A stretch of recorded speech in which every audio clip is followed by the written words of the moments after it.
In Japanese folklore, yokai are the spirits, demons, and monsters that haunt our world, taking the form of plants, animals, objects, humans, or natural phenomenon. These yokai usually possess spiritual or supernatural abilities. Tsukumogami is a yokai taking the form of an object, specifically a handheld tool that has a spirit. A prevalent yokai in the Japanese Middle Ages, the idea of a Tsukumogami has declined in recent times, where it is now applied to many more objects than just tools. It is a spirit harmless to humans. Though in the end, yokai may be a product of the imagination, there once lived an evil that, like the yokai, came in many shapes and forms. A monster that haunted Japan from 1984 to 1985, and was very real. This is the monster with 21 faces. Last time, professional voice analysis is conducted on the suspect's phone calls, while police release information on the videotaped man, and poison snacks continue to surface in stores. Morinaga launches their 1,000 yen pack, selling candy in person and on the street as they receive government aid to maintain operations. Targeted by the monster, another company, House Foods, joins the ever-growing list of the monster's prey, as a second agreement for the media to remain silent protects them from suffering the same financial fate as Glico and Morinaga. Behind the scenes, House Foods, prepared to face the monster head-on, teams up with investigators for an upcoming money handoff. Episode 6. You are being watched. Listener discretion is advised.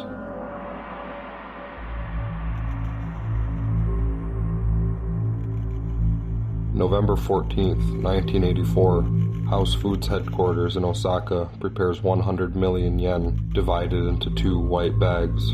The money is loaded into a white van and driven to the National Route 1 restaurant, Sato, in Shimotoba, Fushima, Kyoto, at 6:10 p.m. Arriving at Sato at 6:53 p.m., an investigator posing as a House Foods General Affairs employee sits and waits in the van as instructed. Another undercover investigator waits within Sato restaurant, waiting at House Foods Isaka branch for a phone call at 7:30 p.m. to relay to Sato is General Manager Hiroshi Wada. At 8:21 p.m., House Foods Isaka branch received a phone call. Hiroshi Wada answered to the instructions of the monster, this time, however, voiced by what seemed to be a male child. The boy's voice repeated 4 times. Look at the back of the bench at Jonangyu bus stop. At 8:31 p.m., the white cash-carrying van departed Sato for Jonangyu bus stop after receiving the instructions. Arriving at Jonangyu bus stop in Fushimi, Kyoto, at 8:38 p.m., an investigator found the note 1 minute later at 8:39 p.m. on a bench. You're being watched. Enter the Meishin Highway through the Kyoto South Interchange. Drive 85 kilometers per hour towards Nagoya. Stop where the circle is in the diagram by the handicap parking spot at Otsu service area. I've put a letter on the backside of a map signboard where the X is. Once you see it, do what it says. On the diagram provided by the monster, locations listed were the resting area, bathrooms, handicap parking spot, Otsu service area, and map signboard. Right away, the cash delivery van headed for the service area. The cash transport vehicle arrived at the Meishin Otsu service area in Shiga Prefecture at 8:56 p.m. and found the next instruction at 8:58 p.m. It was a note and map in a brown envelope stuck to the back side of a highway guide map board with double-sided tape. Once you see this note, start moving quickly. Drive 85 kilometers per hour to Kusatsu parking area in the driving lane. Have one person keep a lookout so you don't miss the sign for the parking area. I've put a letter on the back of a bench where the circle is, in the diagram at the Kusatsu parking area. Do as it says. On the diagram provided by the monster, locations listed were the bathrooms, Kusatsu parking area, shops, phone booth, and benches. While still at the Otsu service area, a Kyoto investigator watching over the cash delivery van noticed a man who appeared to be watching the investigators standing in the public phone booth located next to the service area restaurant. The man wore a dark-colored windbreaker suit with a dark golf cap pulled low over short permed hair. He also wore light brown tinted sunglasses, through which he appeared to stare at the cash delivery van while holding the receiver of the phone to his ear with his right hand. The investigator got the attention of another, and both began approaching the man from about 1.5 meters away. The man hung up the receiver and began walking away from the phone booth. The Kyoto investigators, working within the operation under the command of Osaka Police, radioed in the sighting of the suspicious man to Osaka Command, asking permission to detain and question him. The investigators were told that the transport of the cash delivery van until the apprehension of a criminal attempting to take the money from the van itself was the primary objective, and that the suspicious man was not a priority at the time. The man quickly got away from the parking lot through the pedestrian passage beside the guideboard on which the instruction note was placed. He descended a flight of concrete steps to the general road and vanished from sight of the investigators, who were unfamiliar with the geography of Shiga Prefecture. The Kyoto investigators returned to their post. An additional investigator on duty at the Otsu service area at the time, while standing behind a tree, saw the man and the short chase that ensued. This investigator was one of those who lost sight of the fox-eyed man in Kyoto Station on June 28th, and was positive that the man he saw chased from the phone booth on this day was the same person. The investigator attempted to take photos with a concealed camera. However, due to its limitations, the camera was in the wrong direction and only took photos of the ground. Additionally, another investigator saw a suspicious white Nissan Skyline speed away from the area where the fox-eyed man disappeared.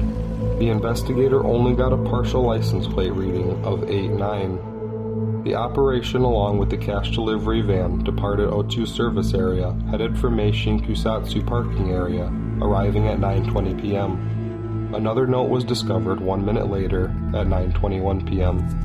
Once you see this note, start moving quickly. Drive 60 kilometers per hour towards Nagoya. Once you see a 30 centimeter by 90 centimeter white cloth on the railing on the left side, stop there. There's an empty can beneath the white cloth.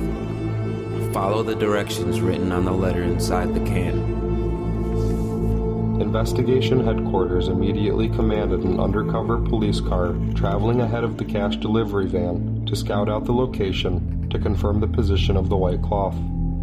Traveling to Nagoya on the expressway 5 kilometers east from the Kusatsu parking area, the white cloth made of shirt fabric was found tied to the left fence at 9:45 p.m., but there was no can to be found after a search of the area. The operation decided to sit and wait as they had no further instructions with the can missing. Had it blown away with the next note in it? Had a passerby picked it up? Was it ever even placed? Found at 9:45 p.m., the 30 centimeter by 90 centimeter white cloth was attached to a thin steel bar at the end of an L-shaped bracket and wound with wire. It was estimated to have been placed between 8:50 and 9:18 p.m. This is because at 9:18 p.m., neighboring Shiga Prefectural Police, totally unaware of the operation, as their department was not included, drove about on their normal patrol.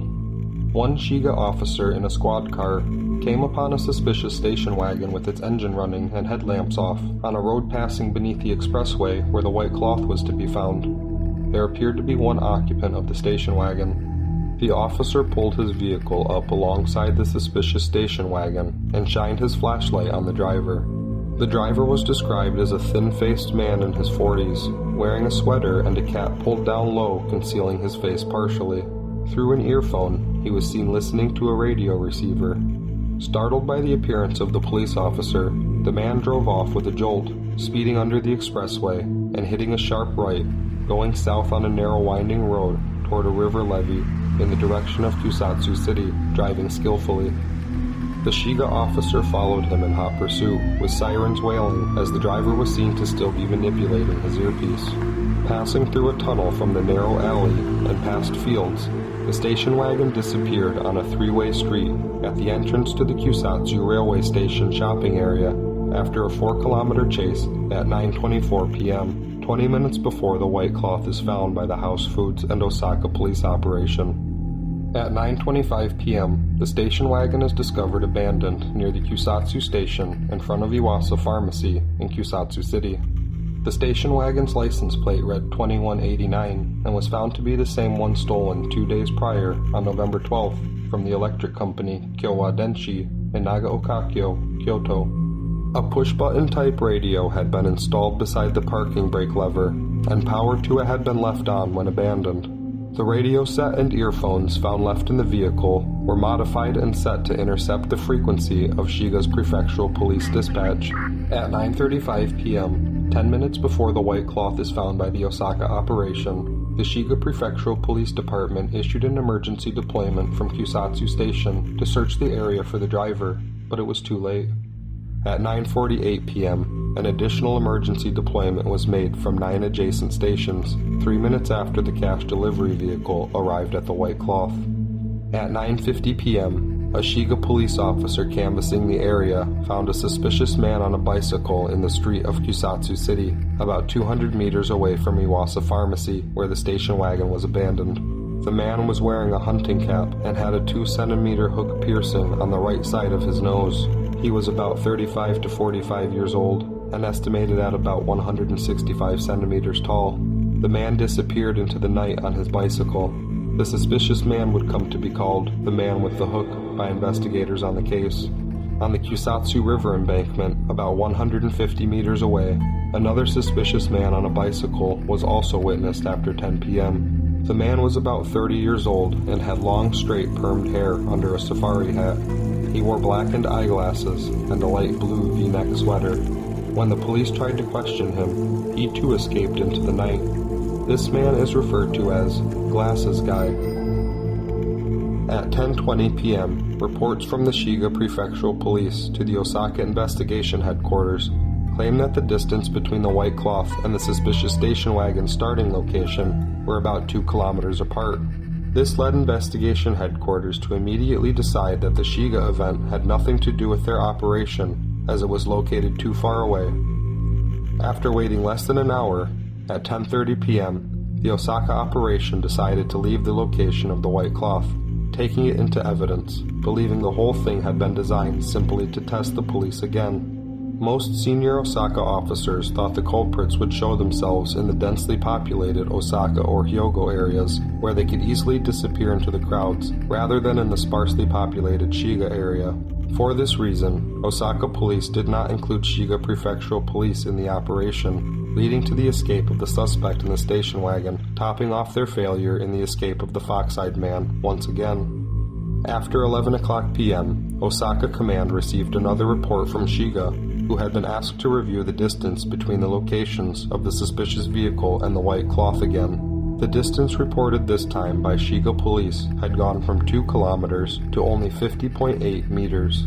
Osaka Investigation Command now considered Shiga police to be responsible for the failure of their operation, as well as for not apprehending 3 different suspicious men that evening. The Shiga officer responsible for startling the suspect in the station wagon would soon resign from his duty for his role in the escape of a major suspect in the crime of the century. The prefectural police of Osaka, Hyogo, Kyoto, and Shiga, together with the leaders of the National Police Agency, opened a joint investigation conference and decided that the 4 prefectural police departments would cooperate in the investigation.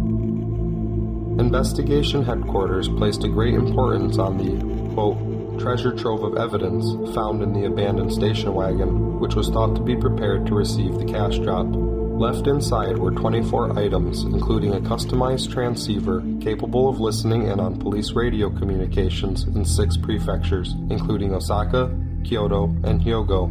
It was set to the frequency used by the Shiga police when abandoned.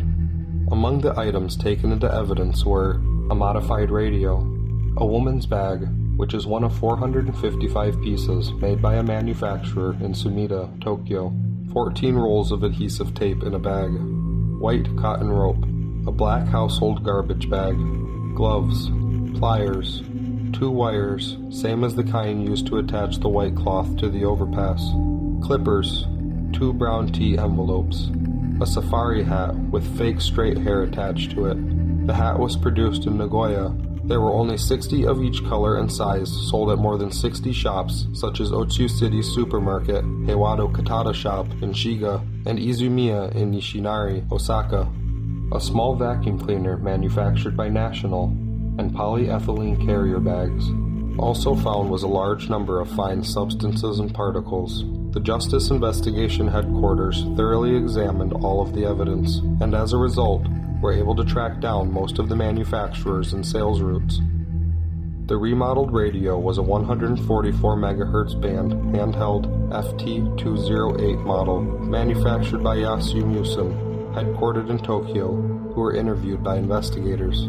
It was one of 357 units sold at the electronic shop Yamamoto Radio in Akihabara, Tokyo, between 1983 and 1984. Later investigations revealed that the radio was remodeled by a radio shop in Kobe City, narrowing it down to 40 units.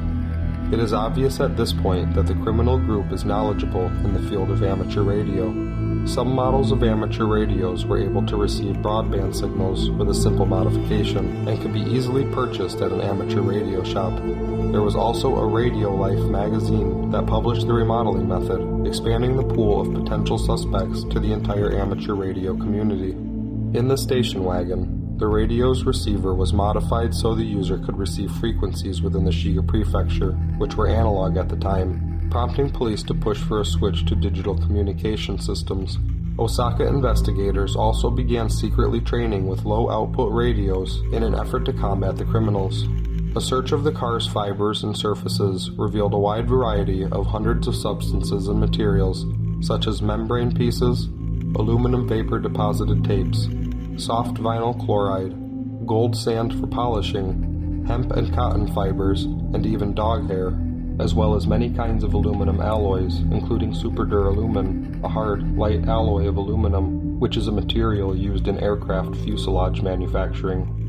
Investigators tracked down the industries and places where these substances may have come from, examining the customers and employees who enter and leave them. However, there are too many kinds of fine materials present in the car. During the investigation, a metal plating factory stated that they may have had sodium cyanide stolen from their inventory. Electroluminance shaving scraps from electronic parts, referred to as EL, were found in the car. The only electronic parts plant in Otsu City where the EL scrap waste is produced was visited by investigators. The plant reported that a suspicious waste collection and disposal group had entered the facility recently. It had also come to light that there was industrial waste disposal and collection work done around the flood control warehouse where Katsuhisa Izaki was held for ransom. One working assumption was that someone within the criminal group had dealings with industrial waste collection and disposal. Although most of the fine matter detected in the vehicle were metal shavings, CMC, or carboxymethylcellulose, a pharmaceutical polymer powder, was also collected.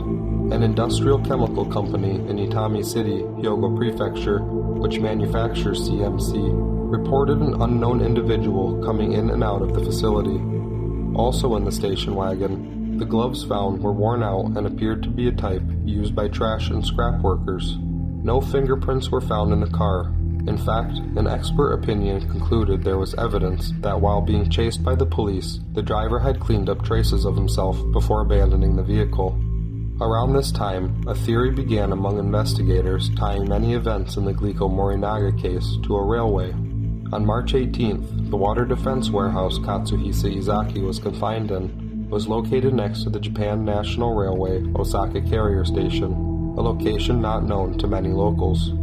On April 24th, during a Glico extortion attempt, there was a telephone box in front of Takatsuki Railway Station where instructions were placed by the monster. On June 28th, the trains between Kyoto and Takatsuki were the stage for the tense chase and first sighting of the fox-eyed man. And here on November 14th, it was the Kusatsu Railway Station, near which the Shiga officer lost sight of the suspicious station wagon. Though the risk of being witnessed by passengers along the railway was higher, it also provided a convenient mode of transport. Were members of the group train enthusiasts, or were they employed by the railways? Investigators assumed the criminal group must have had a hideout somewhere along the railway. Caught up with by reporters and cameramen, Katsuhisa Izaki was asked, Question. Did you hear about the crime? Answer. Yes, I did. Question. What did you think about it? Answer. Well, I just really want them to solve it. Statement. They're saying, inaudible, things about you again. Response. No, that's not possible. Katsuhisa then entered the rear seat of a car and was driven away. Read in full, an article published on November 16, 1984, reads, Headline, Previous Attempt. The gang responsible for poisoning sweets and planting them in Japanese stores in an attempt to extort money from the Morinaga Company had previously attempted to blackmail another food firm. Marodai Foods Company, which specializes in ham products, said on Wednesday that the Monster with 21 Faces gang had sent it a letter on July 3rd threatening to poison its products unless they were paid 60 million yen or $250,000. With that, Marodai Foods' involvement in the Glico Morinaga case was known to the world. Around 4 p.m. on the 19th of November, a threatening letter was found at Wakanami Confectionery, an affiliate of Morinaga. Discovering the letter was Wakanami president Toshiaki Sakishi. To Morinaga's fools, you understood our power, right? You were fools for relying on the police. Your company will be destroyed in 4 months. We haven't been caught now for 9 months. We hold to our promises. We will abduct the chairman and president and destroy the company. If you want to do the transaction, do as we said before to the vice president and post an advertisement in the Mainichi newspaper on the 20th, 21st, and the 22nd of November. Recruiting women under 25 years old, healthy women. We're paying 550 yen for transportation expenses. Positive and fun job. Put this out as one of the branches of candy store. Price is 200 million yen. Monster with 21 faces. The sender was listed as Tatsuo Suda, Morinaga's HR department chief, and the envelope was postmarked in Ibaraki 2 days prior on the 17th, between noon and 6 p.m. A 60 yen stamp was attached. Wakanami president Sakeshi called Morinaga's Tokyo headquarters to consult. The letter was delivered to the National Police Agency at 7 p.m. Later in the evening of the 19th, a letter arrived at the home of Ishikiri Tosho, Morinaga Confectionery Secretary General Manager in Sedegawa Ward. To Yurakami, you have good employees, from the restaurant to the flag. 2:30, 12:30, 7:45, 6 o'clock. In 3 places you have 5 minutes. Start. It's taking 10 minutes. I'm with Morinaga now, so I'm busy. I'll call you when I'm free. You already know what happens if you tell the police. Monster with 21 faces. The envelope was postmarked in Ikoma 2 days prior, between noon and 6 p.m. A 60 yen stamp was affixed. Ignoring investigative headquarters and not joining the Japan Newspaper Association and Japan Magazine Association, a new left-wing publication, People's Newspaper, located out of Tenman, Kita, Osaka City, reported on the house case on November 21st. However, the press agreement to remain silent stayed in effect, as the report had not yet been sold widely to the general public. After consultation with the Metropolitan Police Department and the Osaka Prefectural Police, on the 21st and 22nd of November, Morinaga publishes a job posting in the Mainichi newspaper for a position at a candy store, which is a chain store of Morinaga. Recruiting women under 25 years old, healthy women. We're paying 550 yen for transportation expenses. Positive and fun job. On the 22nd of November, in a weekly Yomiuri magazine, famed writer and creator of fictional Japanese hero Moonlight Mask, Kowan Kawachi pens a message to the Monster with 21 Faces. Stop your blackmailing, so children can enjoy a happy Christmas. I'll pay you 120 million yen. I await your reply. On the 24th of November, a letter arrives to the Mitsui Urban Hotel in Tokyo. It is meant for writer Kowan Kawachi, and is the reply he requested 2 days prior. To Kawachi, we watched Moonlight Mask. It was great. We could relax and watch TV back then. Now you see TVs everywhere, especially in the evenings. It's crazy. Do you think we bully the children, having them eat candies and get cavities, or prevent them from eating them? Which one is better?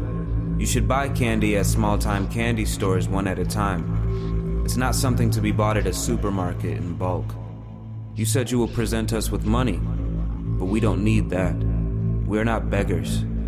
We can get as much money as we want from these rich people and companies. We will not take money from those who don't have it. Money is something to make with your own strength. Sorry to disappoint you. Take care of yourself. Our life was dark. There were many bad things that happened. We became bad because the world is bad. Who made us like that? Tomorrow, the world is ours. Monster with 21 faces. The envelope was postmarked in Fushimi, Kyoto, 2 days prior between noon and 6 p.m. The sender was listed as Monster with 21 Faces. Another letter arrived that same day to newspapers around Japan. To all mystery fans across the country, Part 2. Did you read the Yomiuri on the 20th of November? We greeted police at a transaction worth 300 million on the 2nd of June. They ignored our greeting, so we did too. There were 5 or 6 police cars driving. There was a fool in the taxi too. No taxi runs there at nighttime. We told them to come with the company's car alone. They came with a different car and 2 of them inside. Sounds so stupid, right? The letter came from the weekly Yomiuri. That editorial chief knows that we're sensitive about obligations and human feelings, but we are, unlike the police, keeping our mouths shut. We won't tell you who did what behind the secret transactions with us, but since we're already talking about it, I'll tell you 2 things. The copy machine is close to the Kyoto's University copy place in Hyakumanben. We can't see how the police keep using tax money for nothing. I'm also a large income person. We made the copy using carbon paper. We used it for that. We can't make 40 sheets. No matter how much you research the copy, you won't find us. We only went to that place once. We don't own a red car. Good job, police. You can't find us by studying objects. It's been 8 months already. Suzuki says that catching us in the act is the only possibility of getting us. We'll help the police so they don't waste any more tax money. We will do a secret transaction with the company in Osaka or Hyogo within 1 month. Prepare 30 proper policemen for each place and study things well. Until then, we'll stop putting hydrocyanic acid around. Door-to-door investigations won't lead anywhere. Additional policemen won't help either, so stop both of these. Kids are only getting scared. Watch out for annoyed policemen in the dark alleys. Mr. Kawachi from Moonlight Mask, you are a good man. We'll send you a letter, but we're not the begging type of people. We don't need money. Monster with 21 faces. The letter arrived at Mainichi, Yomiuri, and Sankai newspapers on November 24th, postmarked in Fushimi, Kyoto, 2 days prior, between noon and 6 p.m. A 60-yen stamp was attached to the envelope. In this letter, the monster speaks of a copy center near Kyoto it claims to have used to make copies of their letters for various companies. This copy center had a mirror in the copy room 1 meter tall and 1.5 meters wide. Investigators replaced the mirror with a 2-way mirror and began a watch of the customers. This operation never yielded any results. Read in part, an article published on November 25, 1984, reads, Headline, Extortionist wages war against Japanese firm. The Baltimore Sun, Tokyo.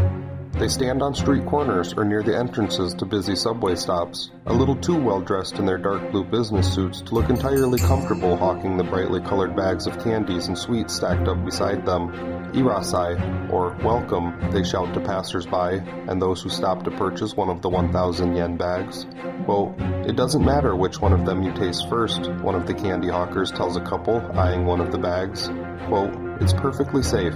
The remark is one that, in the midst of Japan's most widely publicized criminal investigation, hardly needs explaining. The men are all executives of Morinaga & Company, one of Japan's largest confectioners, and they are out on the streets hawking their candy in a fight to save their company from the ravages of a shadowy gang known as the Monster with 21 Faces, which has been lacing Morinaga candies with poison in the most spectacular extortion case in Japanese history. Quote, "The street sales are not for making money, but to demonstrate that we will not give in," said Yukio Kitano, a spokesman for Morinaga. Although police maintain they are making steady progress in the case, their efforts have won them nothing but scorn from the gang, which has been taunting its adversaries in a series of scornful letters mailed to Japanese newspapers.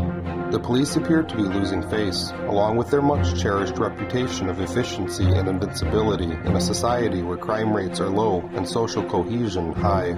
Quote, "Half a year has passed since the group committed its first crime," the Yomiuri Shimbun complained in a recent editorial. Quote, "We do not recall a case in which criminals have made such fools of the police. If so, it has not been for a lack of police effort. In the past 4 weekends, police sent 40,000 men, nearly 1 of every 5 Japanese policemen, to inspect supermarket shelves for poison candy." On the 26th of November, a letter arrives to Hyogo Police's Chief Director, Takeshi Yoshino. To Yoshino of Hyogo Police Department. You saw our challenge, right? What I'm telling you is for your own good. Stop door-to-door investigations and putting more policemen on the streets on weekends. It's pointless.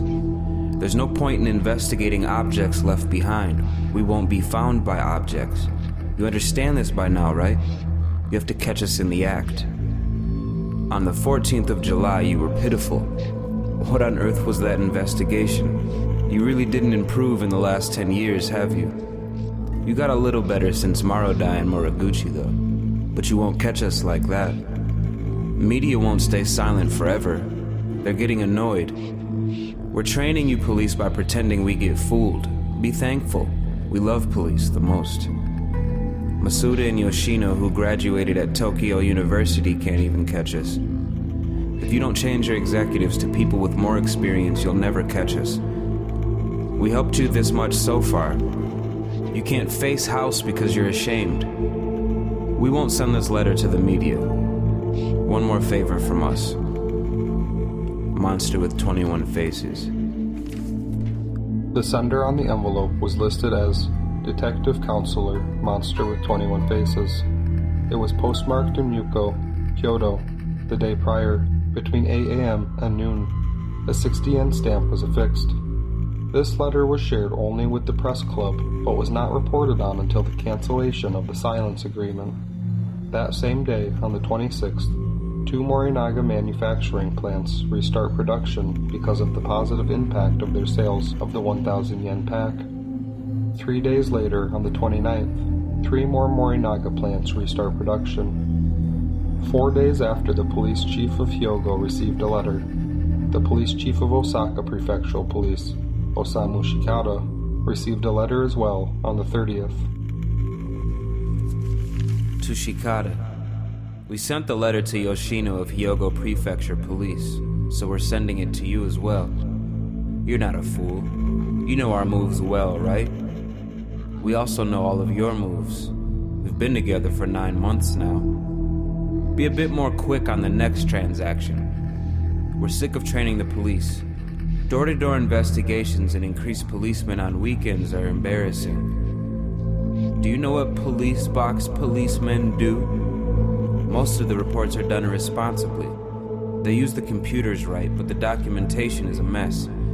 Whatever kind of meetings they do, it's no good. I'll tell you something good. We got a reply from the next company. They told us they'll give us 100 million.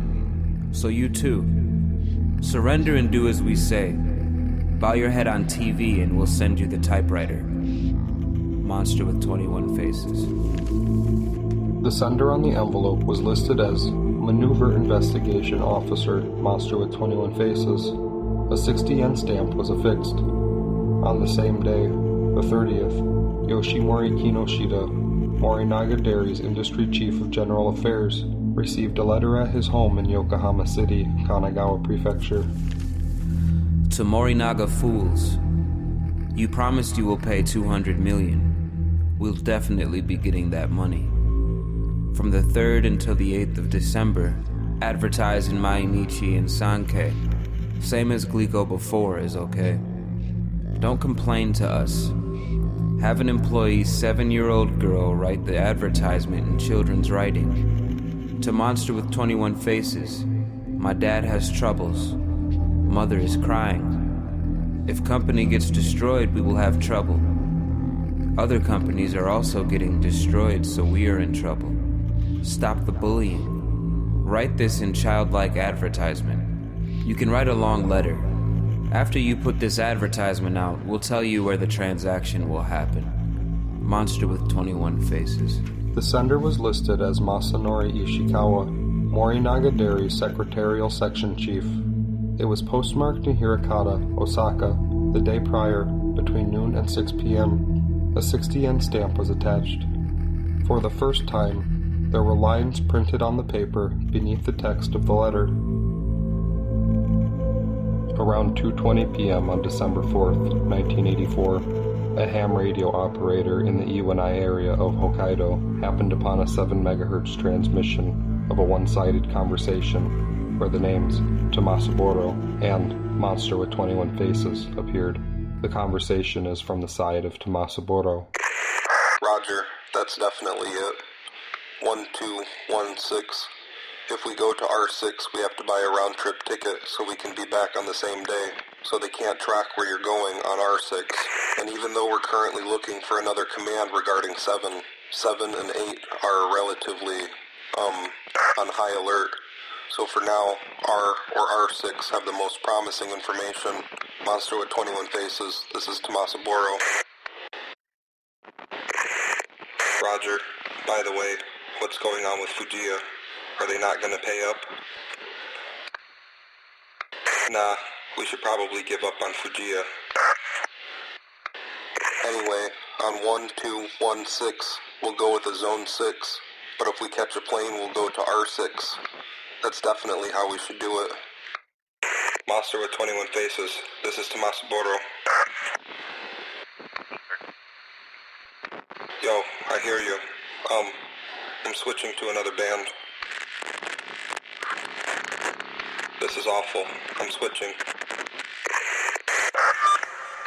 The conversation lasted for 3 minutes and 37 seconds and was determined to be in a Kanto and Kansai dialect. 1216 is thought to refer to the upcoming date of December 16th. 7 and 8 are believed to refer to designated areas within Japan, and R6 and JR6 refer to the Okinawa Postal Management Office. This conversation is strongly thought to be related to the Glico Morinaga case and the criminal group Monster with 21 Faces.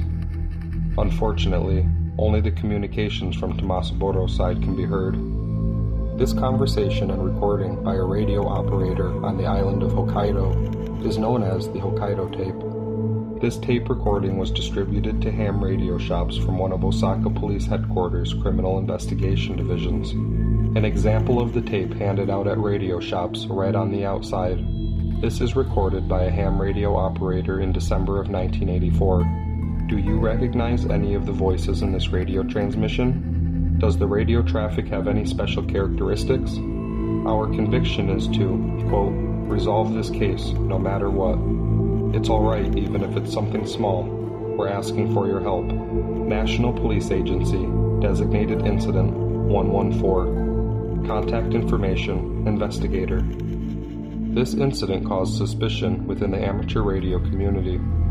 The Hokkaido tape, which mentioned Fujiya, a chain of stores, was intercepted 3 days before the first threatening letter was delivered to them on December 7th. The letter meant for the president of Fujiya, Shinjiro Fuji, arrives at the home of Kaijin Nijūichi, Fujiya's labor manager, located in Chigasaki, Kanagawa.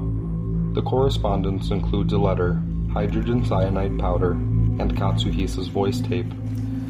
If you do not want to see the same as Glico and Morinaga, you will pay 100 million yen. We will call Tajiri's home on December 11th at 9 p.m. and play NHK's 7 o'clock news music if you pay.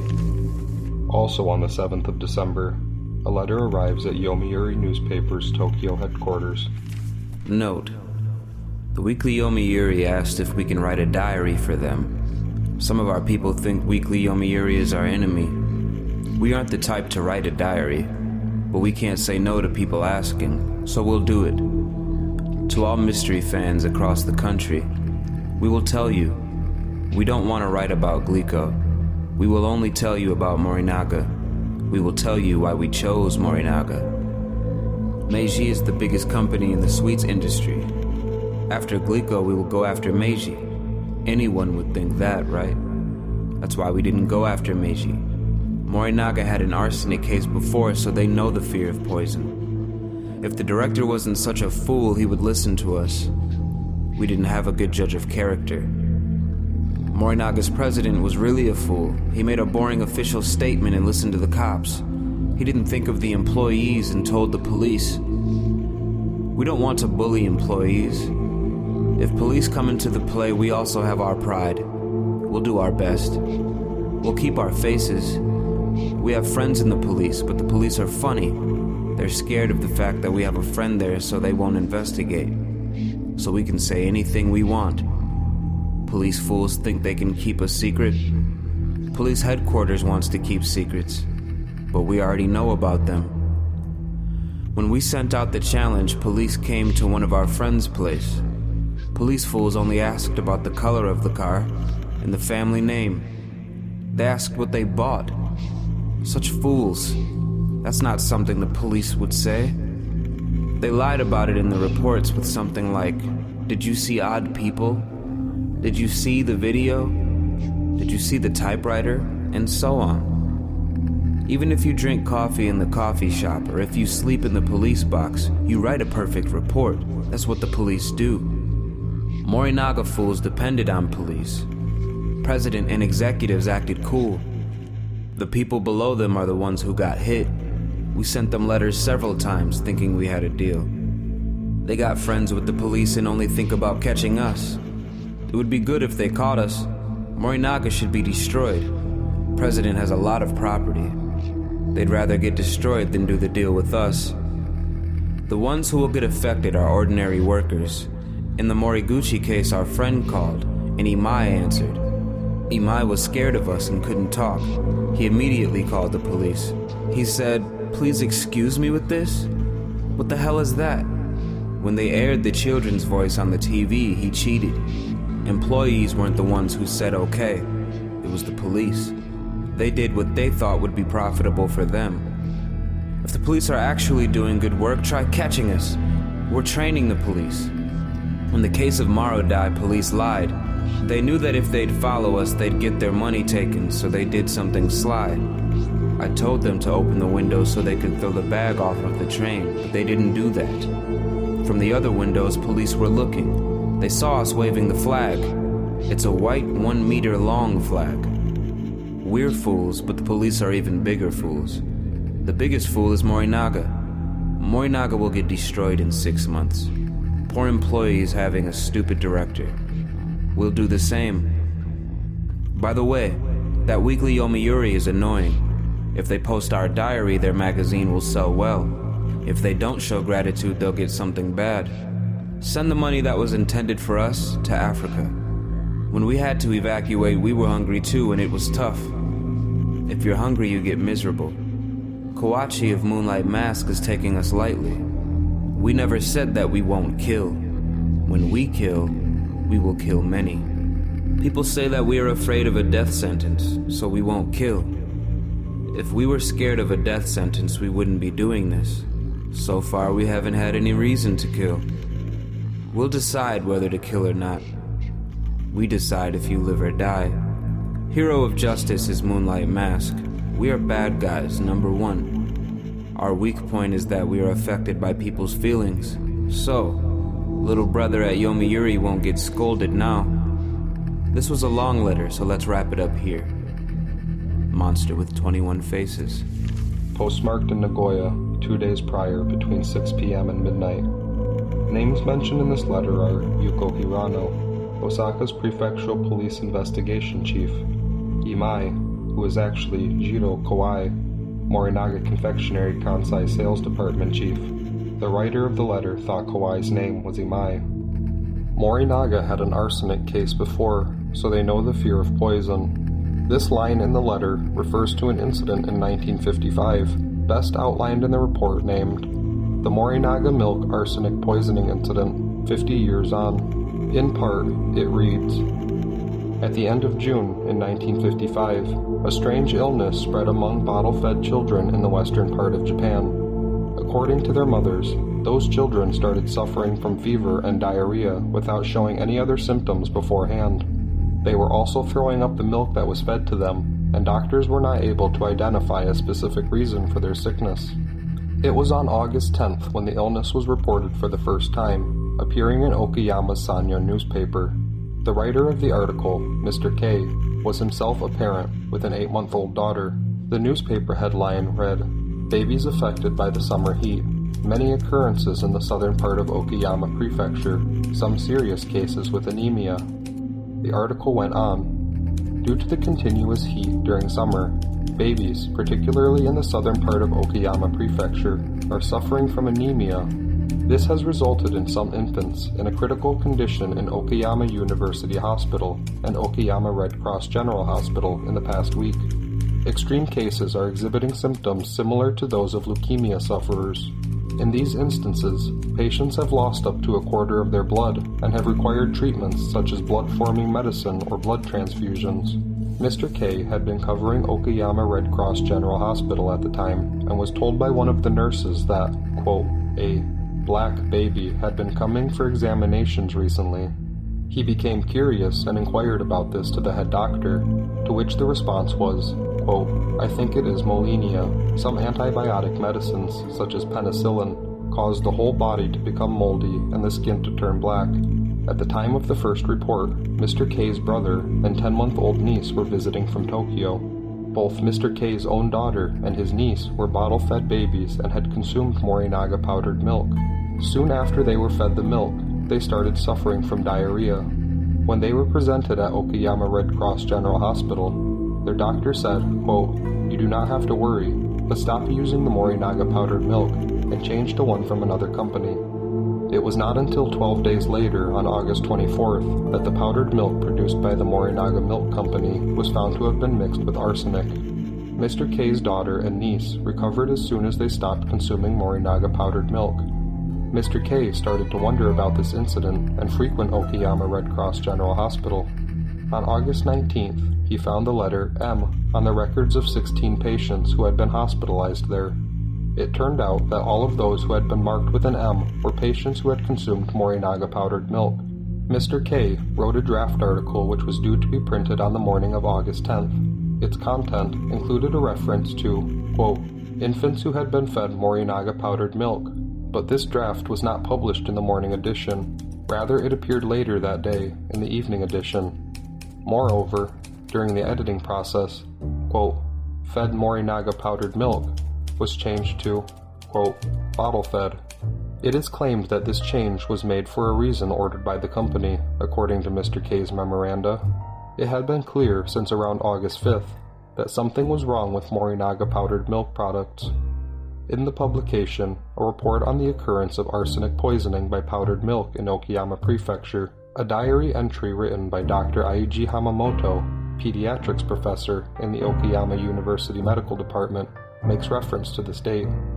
All of the pediatricians at Okayama Red Cross General Hospital were pupils of Dr. Hamamoto, and some doctors from Okayama University had sought help there. This meant that information about the recent events reached both hospitals immediately. This begs the question, what if they had announced the danger of Morinaga powdered milk in early August when it was first detected? Furthermore, had they made an announcement on August 12th when Mr. K presented his baby, the damage would have been significantly less.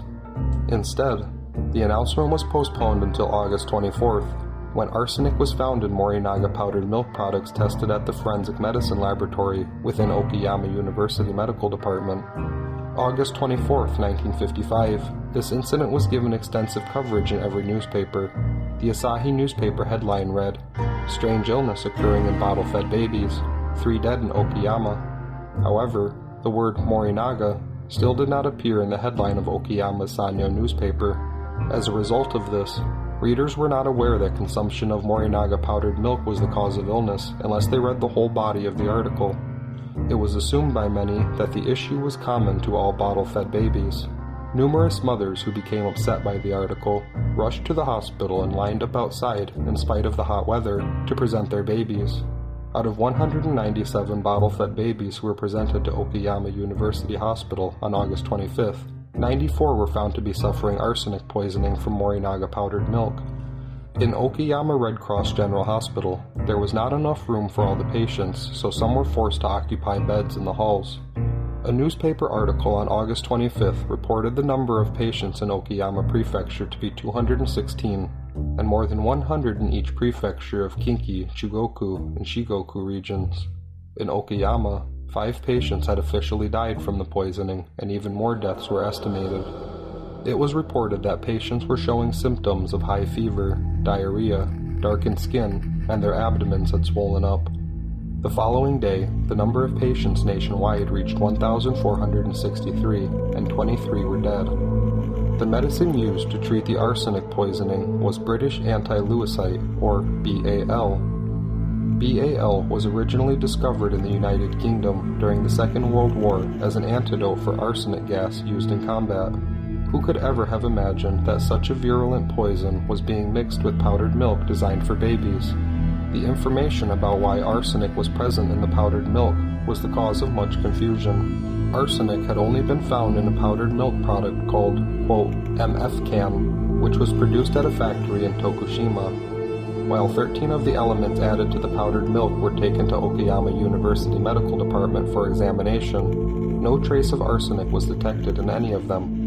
It was actually Morinaga factory in Tokushima who announced that arsenic had been found in sodium phosphate, a chemical being used as a stabilizer. The stabilizer had not been sent for examination, so all of the tests performed during the investigation had effectively been done so in vain. It had not been known to anybody but producers that a stabilizer was being used in the powdered milk. At the time, there were no refrigerated tanker trucks for transportation, so the milk was becoming oxidized on the long trip from the farm to the factory. The quality of milk used was a major factor. If milk of low quality is used for powdered milk products, it is difficult to dissolve in water for consumption. This problem does not occur if good quality milk is used. In the case of Morinaga, the milk being used was almost rotten, therefore they needed to add sodium phosphate as a stabilizer. According to the press release by Morinaga, they had been using this stabilizer since 1952. Sodium phosphate can be classified into 3 grades of purity, known as reagents. These are the first reagent, the second reagent, and the grade suitable for industrial use.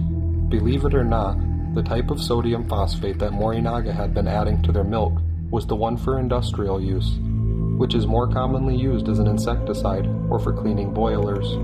In fact, during the time in question, the scales at the factory were broken, so the stabilizer was not measured before being added. This is why the amount of arsenic found in each product was different depending on the date of production and lot number. The sodium phosphate in which the arsenic was found was actually produced from industrial waste. This particular waste was generated during the process of refining bauxite into aluminum at the Nippon Light Metal Company factory in Shimizu. It was first delivered to Japanese National Railways, but was returned due to the presence of arsenic. This sodium phosphate was delivered to Morinaga factory in Tokushima after being rejected by many medicine companies. The Nippon Light Metal Company made an inquiry to the Ministry of Welfare via Shizuoka Prefectural Sanitation as to whether this, quote, medicine would constitute as a poison in accordance with the, quote, Poisonous and Deleterious Substances Control Law of November 1954. They did not receive an answer from the Ministry of Welfare until November 1955, the following year. If their response had been completed much earlier, this incident would never have occurred. Aside from these details, it is needless to say that all producers have responsibility to their customers when it comes to product quality, including components that are best used for cleaning trains, as demonstrated by Morinaga, is nothing short of irresponsible and dangerous. Nothing can excuse the actions of Morinaga. It is clear that they neglected both their duty of care as well as security practices, which in turn led to this incident. In contrast, once the investigation was underway, Morinaga insisted in criminal court that they had been, quote, deceived by the medical company. Morinaga claimed to have thought the medicine was the same as what they had been using before, and therefore did not check for quality. They claimed this was an offense by the medical company against, quote, the principle of trust. The response from the medical company was mixed. On one hand, they accepted the fact that they had actually delivered a low-quality product. On the other hand, they stated, quote, if Morinaga had made it clear what the medicine was to be used for, we would have delivered the proper product. The medical company did not ask about the usage of their medicine because Morinaga wanted it to remain confidential. The reason Morinaga chose to use low-quality milk as a material was due to a sudden increase in their share of the powdered milk market.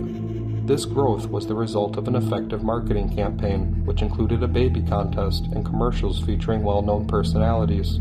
Their market share had exceeded 50% by 1955. The amount of milk Morinaga collected increased by 3.1 times over the period between 1950 and 1955. Morinaga had outdistanced their competitors, Yuki-Jirushi and Meiji, by 2 times and 2.6 times respectively. As previously mentioned, there would have been no need to use a stabilizer at all, if only Morinaga had used fresh milk as a material. Although they had been advertising that Beta Dry Milk, a higher-ranking product than MF Can, was safe, it turned out not to be true, according to a recent thesis. Morinaga was found not guilty at the first trial in Tokushima District Court on October 25, 1963. At a review by an appellate court in Takamatsu High Court on March 31, 1966, the original decision was reversed and remanded.